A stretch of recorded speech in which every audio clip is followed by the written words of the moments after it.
We meet again, Mr. Bond.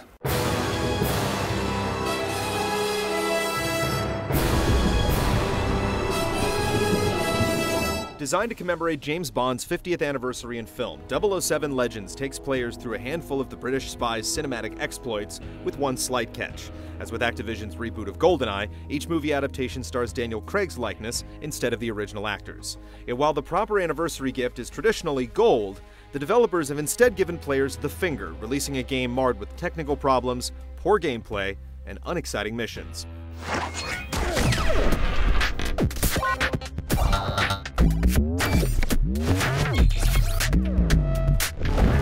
Though the developers have included events from 5 different movies, the story doesn't attempt to unify the films under one narrative.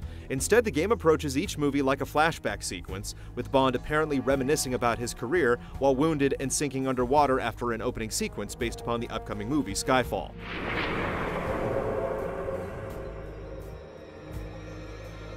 Rather than explain Bond's objectives through briefings, the game throws players into scenes without any build-up or background info. If you haven't seen the movies on which the game's based, which include Goldfinger, On Her Majesty's Secret Service, License to Kill, Die Another Day, and Moonraker, you'll be left clueless as to why Bond is married in one scene or in a hotel room with a dead body in the next. You've heard of natural selection, Mr. Bond? Survival of the fittest? This is because the films have been condensed to just 2 or 3 action sequences apiece, and once you've completed them, it's immediately onto the next movie without any transition scenes to serve as a bridge between the films.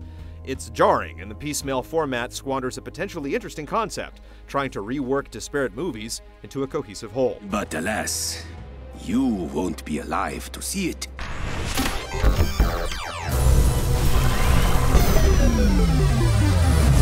007 Legends game design offers few original ideas, with the bulk of the content following the same format as Activision's flagship franchise Call of Duty.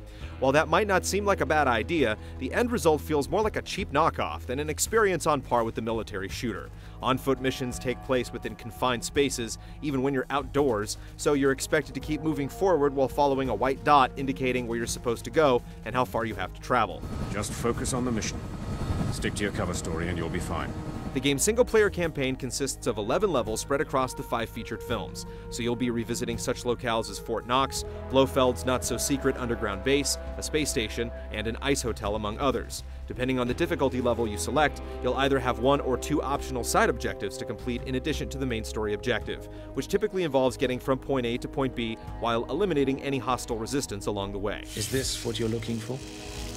Maybe you should tell me. There is no thinking during the game, as even the most basic actions are spelled out for you in the form of textual cues to shoot here, hack this, or press that. As you progress through the maps, you'll duck behind cover and mow down seemingly endless waves of enemies until a set amount of time expires or you advance to a certain imaginary threshold. There's also a disturbing preoccupation with showing Bond's hands, and in some cases feet, during non-interactive action sequences that reduce the more interesting aspects of a movie into something that's watched instead of played. Fight, you pig! The single-player campaign is surprisingly short, with each movie taking less than an hour to complete. A 6th mission, based on Skyfall, is scheduled to be released as a free download in November.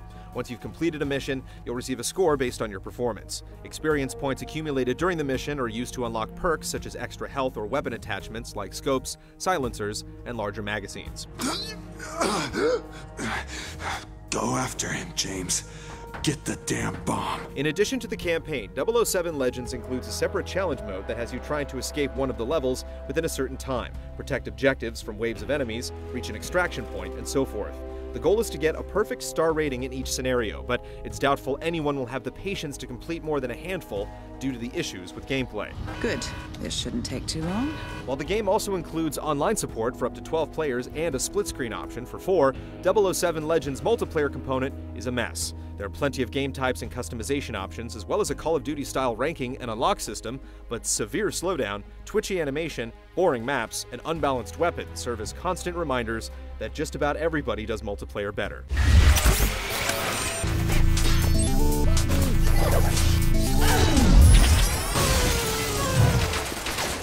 The Gameplay in 007 Legends is a tedious slog through missions that make you feel less like a spy and more like a gun for hire. While the format is obviously inspired by Call of Duty, the gameplay can't compare, with inconsistent frame rates, idiotic AI, and guns that feel like cheap plastic toys with no kick or weight behind them. There are plenty of enemies to shoot at, but the challenge is only based on their sheer numbers, not their skill in combat. Guards will run around as if they're confused. They'll fire at you one moment and then turn around to flee as you shoot them in the back. Enemies will even trot across your line of fire, taking damage in order to stand in a different spot. Some will shoot at their cover instead of above it, while others start somersaulting as if they're practicing for the Olympics. Apart from the shooting gallery sequences that make up the bulk of the gameplay, 007 Legends includes some stealth sequences, short vehicle stages, and scripted melee encounters, all of which are simplistic. While the game encourages agents to sneak up behind guards and take them out, you can't move their bodies, so it's often a few seconds before another guard or camera sees the fallen enemy and sounds the alarm. Boss battles and certain enemies are fought using a melee system that locks you into an up-close view of your target as you use punches to the face and body to subdue them. Both the left and right analog sticks are used to punch with each hand as players follow on-screen visual prompts like a QuickTime event. These sequences might as well be on autopilot, making boss encounters an anticlimactic event. The most interesting aspect of the gameplay is the use of gadgets, which have you unlocking safes, hacking security systems, scanning fingerprints on keypads, or shocking enemies with a pen. Sadly, the gadgets are often underutilized, forcing you to use them in very narrow specific instances. The levels simply don't offer that level of engagement. Again, you're more a commando than a spy.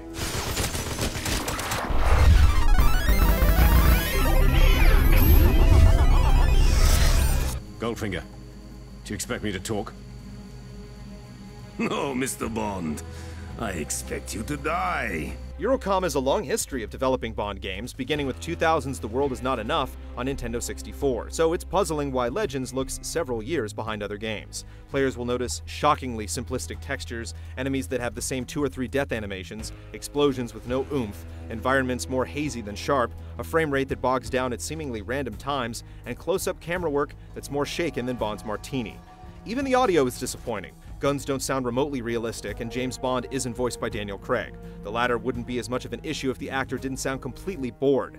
Of course, after playing through the missions, one can sympathize. If you insist. 007 Legends was clearly rushed to market, and the publisher had such a spotty track record with the franchise that it's high time for the Bond license to be revoked. Uglier than Jaws and shorter than Knick Knack, 007 Legends doesn't expect you to gawk. Oh no, Mr. Bond fans, it expects you to cry. Mission succeeded. I've decided it's time to clean the slate and start over, ridding the world of pestilence like yourself.